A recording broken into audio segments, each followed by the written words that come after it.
Whether we like it or not, the Iron Bowl's here, and we got to pick a winner.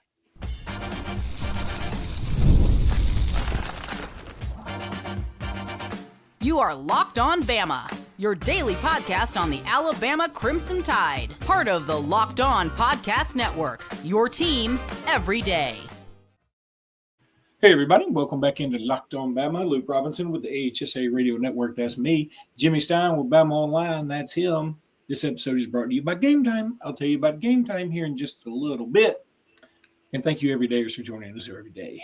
Jimmy, I opened with, whether we like it or not, the Iron Bowl's here because this is the best time of the year. It's the worst time of the year. It's my favorite game. It's my least favorite game. I'm super anxious and super excited.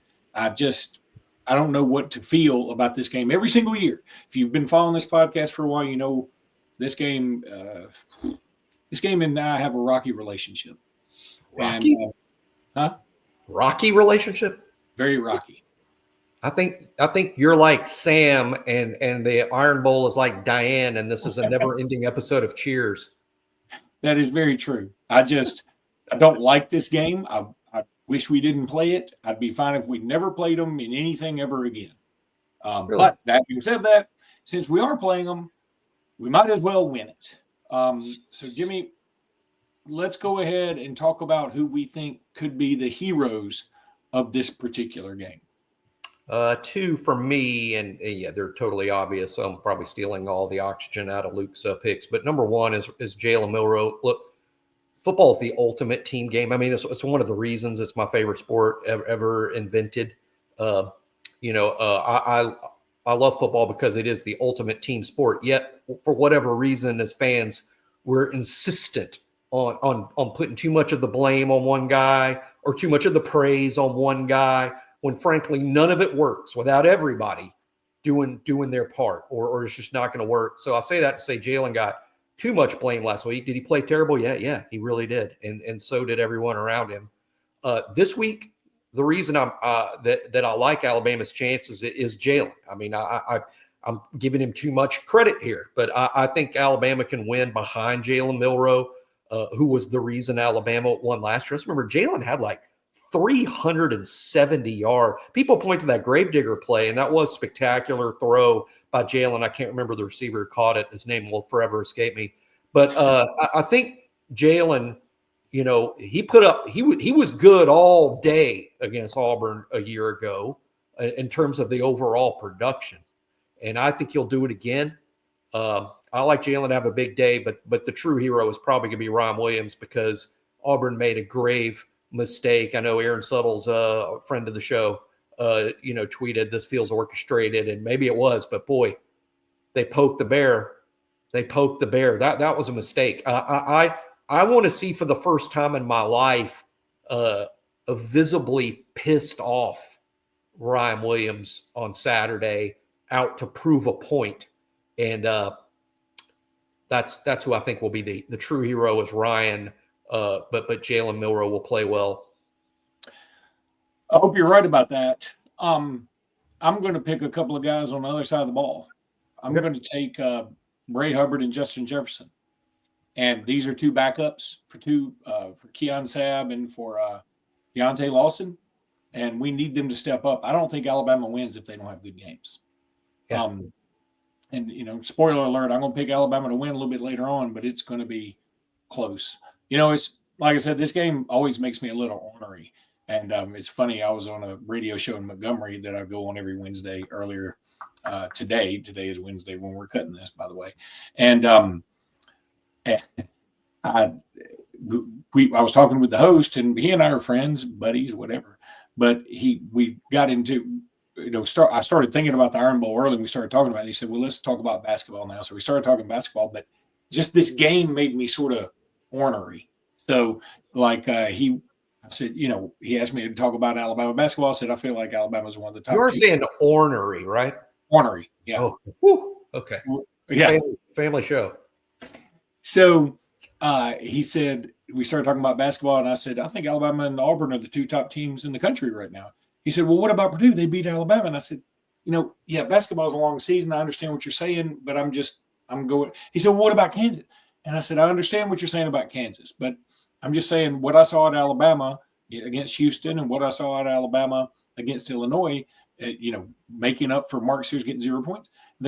But I could feel that the Iron Bowl animosity and angst was coming through in my voice talking about basketball. I was with my kids earlier today, and I feel like I was being sort of short with them because this whole week, Iron Bowl week to me just is, I feel like they're ants crawling over. You need to get that checked out. Here's the thing. I mean, I would agree. If Alabama doesn't win this weekend, finishes 8-4, and DeBoer enters the final 2 weeks of the season in the playoff, then plays his way not only out of the playoff, but losing to basically 2 5-5 football teams to end the year, this is going to be a really, really, really long off season because the talk will be about, is Kalen DeBoer the right guy, and is he going to make it? That would be the all off-season discussion, and that's going to drain any sort of fun out of an off season. Because me and Luke used to call ourselves, one of the reasons the show's been successful, Luke would say, boy, in the off season, we're Vikings. And by that he meant, we do come up with, we're excited about the next season, even though it's 5, 6, 7 months away, but we find something to talk about that's exciting every day but man, if the entire off season is about Alabama losing to Oklahoma and Auburn and is Kalen DeBoer the right hire because this isn't looking good, that's what's on the line. So to me, it's a tremendously stressful game for that reason alone. The tone of the entire 9-month offseason that's about to start. Yeah. It's going to be a sheesh. That would be, again, that's why I always say, another thing I always say about this game is that Alabama fans feel relief after a victory. Auburn fans feel jubilation. I've always felt that. Now, I mean, of course, I know, and you're different because you feel differently, but I grew up. I get that. I get that entirely. Although I do think in my mind, a lot of that's the product of Nick Saban's consistent success where we grew to not only expect it, but demand it. And we set our clocks to it. And winning was a relief. It wasn't a reason to celebrate because we all knew what happened. It was just a relief that it continued, but there were muted celebrations. And I think that term joyless murder ball has been misappropriated and misused now for a while. But the idea of joyless murder ball was exactly what Luke's saying, is it was joyless because there wasn't a lot of celebration, and it was murder ball because we won most weeks by 100 points. And we normally did it by the other team knowing they didn't even have a chance in the game. And that's kind of where it came from. And then people turned it into running the ball or some sort of physical thing, but to me, it was just the expectation that we're going to win every single week, and winning was no longer joyous. I can tell you this, I'm going to be a bit joyous Saturday. There will be some relief, but I'll be a bit joyous because to me, this game is about, like I said, the tone of the off season and Alabama's legitimate, but narrow chance to make it into the playoff. You know what Alabama Auburn is? Okay, if you were the director, of what's James Cameron? If you were director of Titanic, right, the movie, I would have loved to have been. I would have changed it so much. Yeah, I would have tried. There'd been so much. There'd been a lot more Godzillas. Well, I would have missed the iceberg, but then the boat would have sank. The boat would have sank, but I would have missed the iceberg to at least create some drama. But I'm sure after Titanic was done, last day of filming, he was like, but then, it wins all the awards and he's, he's pumped up and he's fired up, right? Alabama Auburn to me is always like, we just finished directing the movie. I'm like, oh God. And I feel like for Auburn fans, it's always after they win the Academy Awards. You know what I mean? Does that make sense? It does. No, yeah. I get it. Like you can still be satisfied after you finish and you're like, I did a good job, but I'm worn out. That's how I feel like after the Iron Bowl every year. If we win. If we lose, I'm despondent. Was Kate Winslet properly casted? In the Iron Bowl movie, no. That'd be so cool if Kate Winslet as Nick Saban. She's a super actress, but super. I don't know. I like Leo in that, but I was never on board with the Winslet selection there. That seems topical. Yeah. All right. Got to tell you guys about Game Time. I love Game Time. Always have, always will. You ain't going to convince me that it's not the best app out there to get you tickets because I've used it a bunch and I love it. And if you're a first-time user, you use code LOCKEDONCollege, get $20 off that first order. Can't beat that with a stick, I can tell you that. Kate Winslet would use Game Time to get her Titanic tickets if it was up back then. So go to Game Time, use code LOCKEDONCollege, and save $20 off your first purchase. I've used it for MLB, World Series, college baseball, college basketball, college football, NFL, everything, concerts. It's the best. You can see where you're going to be sitting, and they've been a long time sponsor, and we would truly appreciate you. And dance at all of your respective weddings, if you would so kindly go to Game Time and use that app. All right, Jimmy, so time for some actual score predictions. The heroes, you say, sort of on the nose is Jalen, Milroe, and Ryan Williams, which I hope you're right. If you're right,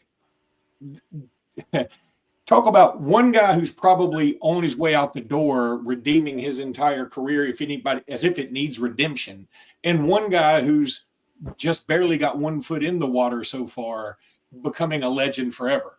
What would scare me to death? One of my actual criticisms of Nick Sheridan, and I have criticisms like other people do. They might be a little different or a little more muted than the way some people are, but one of my criticisms is I almost feel like when I say Jalen, Milroe, and Ryan Williams be the heroes, they need to be, because who the heck else is it going to be? Because I think Nick Sheridan has sort of boxed us into, okay, these guys are our chance to win, and there's not really anyone else, and that just isn't true, but it feels that way because it felt to me that when Oklahoma took away the quarterback runs, it was like, well, now what do we do? And we have too much talent to be, but anyway.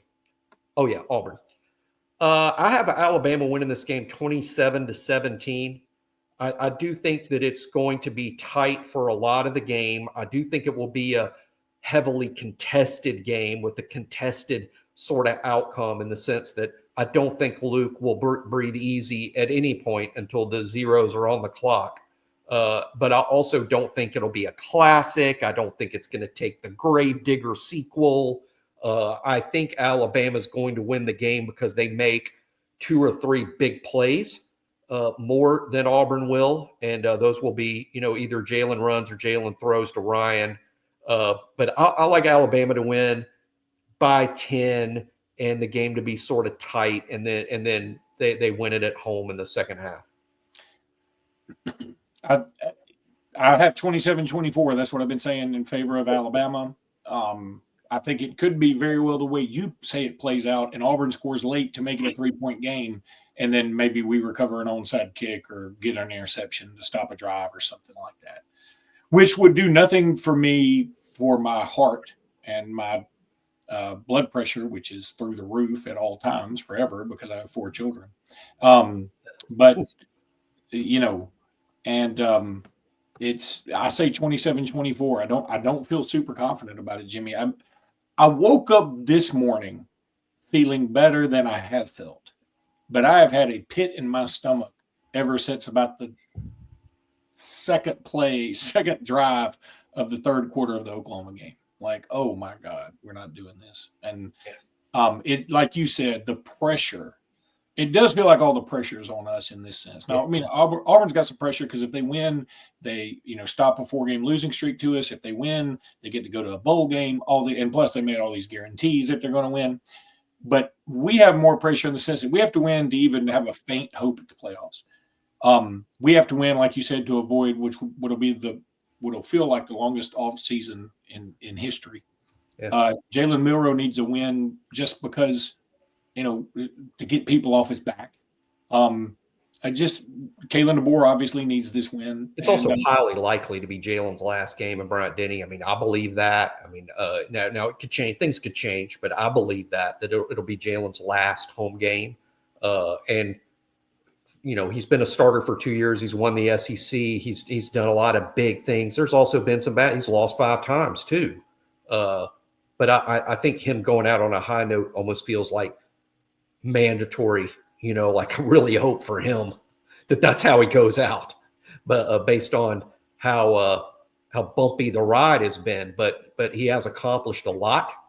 Not every starting quarterback at Alabama has won the SEC. I know that we have a lot of younger fans that feel like that's the way, but that's not really how it's always been here since the beginning of time. It's funny you say. It just dawned on me. Like, he's lost 5 games as a starter. I mean, I don't think anybody else under Saban outside of the first year, outside of 07, of course, we lost more than that. But starting 07, I don't think any quarterbacks lost more than that.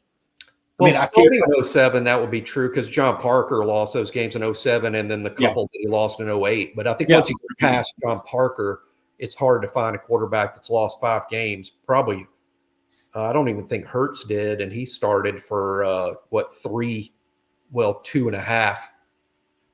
Well, just really 2 years at Alabama. He lost the Clemson game in the national championship his first year. His second year, he lost to Auburn. Then his third year, Tua was starting then. Tua was starting, and Tua didn't lose 5 games total as a starter. I mean, no, and obviously Mac didn't, and Coker didn't, and Blake didn't. So that is the most losses, but not all of those guys quarterback 2 full seasons. But yeah, it is the most. It is the most losses when you look at it that way. Although A.J. McCarron would be up there, but A.J. was a starter for 3 full seasons, and not every. I think he's the only one that has been a quarterback for 3 full seasons in the time period. So A.J. would have lost once, twice. Of course, A.J. only would have lost 4 times. Once in 11, once in 12, twice in 2013. Yeah. So that does make him our. That's amazing though, because by the way, Jalen's also won 20 games. I think he's 20-5. Yeah. That's so, I guess that's typical fans, right? I mean, 20-5. So all the focus is going to be on the 5, and let's ignore the 20. Same reason why we shouldn't say all the focus is on the 20 and ignore the 5. It's all the body of work. Also, I'll say this, and I was talking about the host, Tyler Montgomery, that I talked to, and again, super guy, and he said this. He said, everybody seems to be a prisoner of the moment a little bit. He thinks Alabama's going to win big. And he said, people tend to forget that just this time last year, Auburn had just lost to New Mexico State. And, they come limping into the Iron Bowl, and everybody thinks Alabama's going to rumble them. Now, I'll add this. If Kendrick Law's touchdown isn't called back, I think we do rumble Auburn. But that was a massive – I remember when I rewatched that, and I'll rewatch that game twice. I remember all the rewatches going – that. You can change so little to change a game. Even against Oklahoma last week, the 2 Ryan plays. He stepped out of bounds by half an inch, and he caught a touchdown that was illegally taken from him. Like I've been saying, he was robbed. A lot of times when something goes like that in a game, you go, oh, we were robbed. Alabama and Ryan were robbed at gunpoint. Yeah. I mean, that was – in broad daylight, under the lights. You take those 2 touchdowns. How about this? That even watching the rewatch, it didn't occur to me. Alabama's defense kind of pitched a shutout in the second half. Yeah. Oklahoma scored 14 points in the second half, one on a pick 6, the other one after having a really short field because after the interception. So, it really wasn't as terrible as it felt like Saturday night in some context. Now, I think for that reason and your guys' opinion about look at what happened with Auburn last year after New Mexico State. I feel the bounce back's coming. Alabama bounced back after Vanderbilt, played well. They bounced back after Tennessee, played well. There's no reason to think there won't be a bounce back here. Yeah, and unfortunately, our offense also pitched a shutout in the second half of the game. Yeah, they did. Time to talk some FanDuel. Y'all love it when we talk FanDuel because it's the best. Get ready to tackle the NFL action with FanDuel, America's #1 sportsbook, because right now, new customers can bet $5 and get $150 in bonus bets if you win. The FanDuel Sportsbook app gives you everything you need to place live bets on the NFL all in one place. So when you get a hunch in the middle of the game, you can check out the latest stats, view live play-by-play, and so much more on the same page where you place your bets. Just visit FanDuel.com to join today. That's all you got to do. You'll get started with $150 in bonus bets if you win your first $5 bet. That's FanDuel.com. Never waste a hunch and make every moment more with FanDuel, which is official sportsbook partner of the NFL.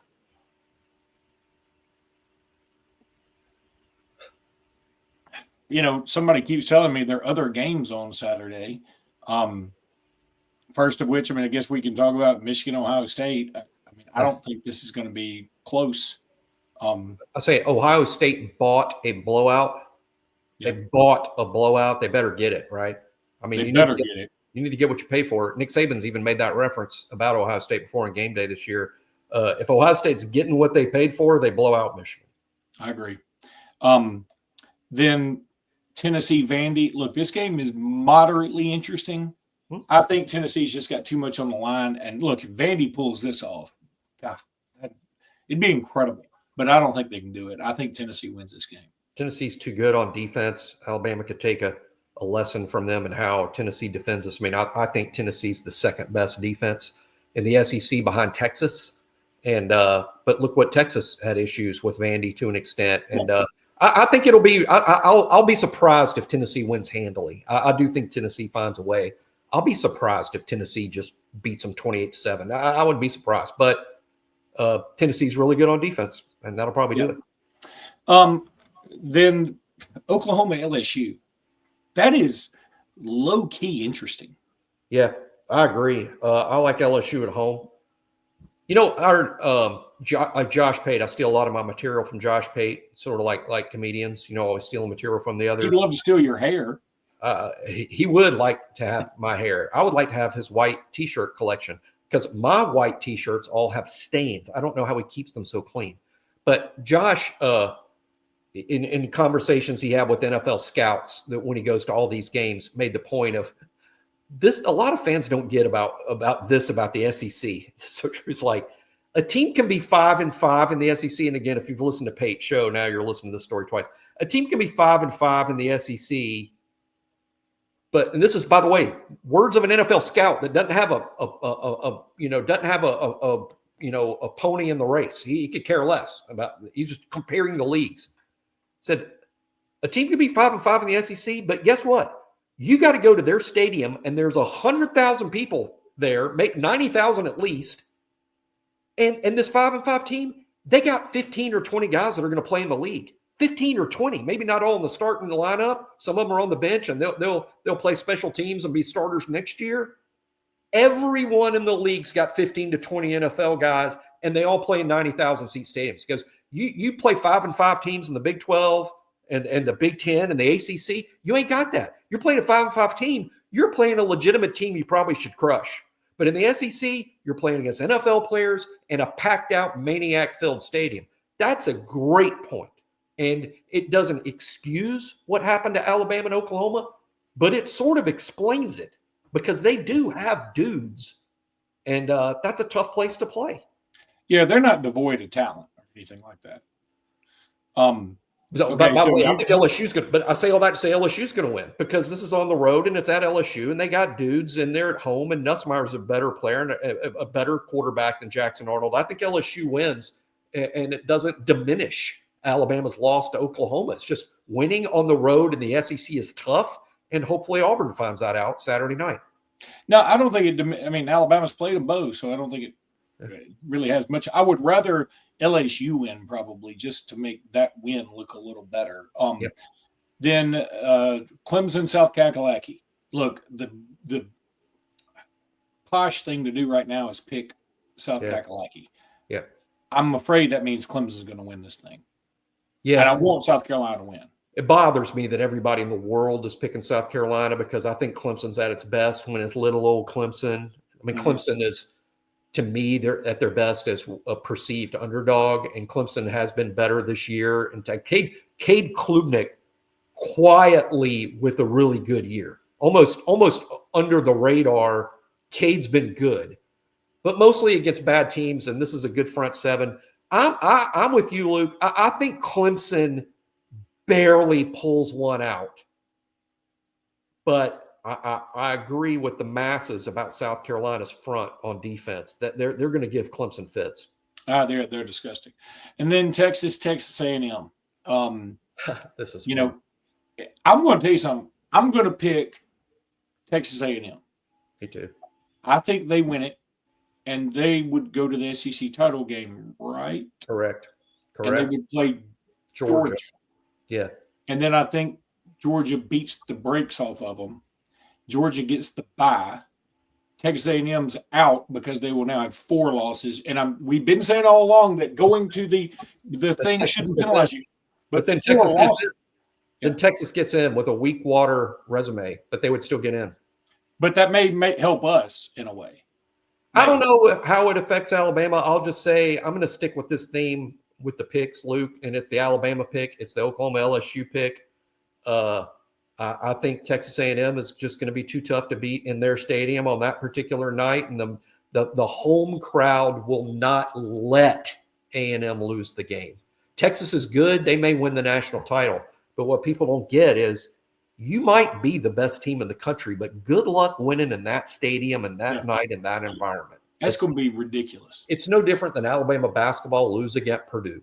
I do not believe Alabama is not as good as Purdue. I don't believe that. But I believe this: if Alabama played basketball at Purdue again, they might lose again. It's just hard to win true road games in a rabid environment. It's just the hardest thing to do. I totally agree. All right, that's going to do it. And next time we see you guys will be after the Iron Bowl. So let's hope we're all in a good mood. Because if we're not, we'll get the most views we've ever gotten. But Jimmy and I will be hate podcasting. I can tell you that. I'll be in another chipper mood like I was last week. I had people concerned. They're like, "Boy, dark Jimmy, what the heck?" Oh, he was dark. Jimmy, you're dark passenger. All right, buddy. We'll talk after the Iron Bowl. Until then, roll tide, everybody. Happy Thanksgiving, everybody.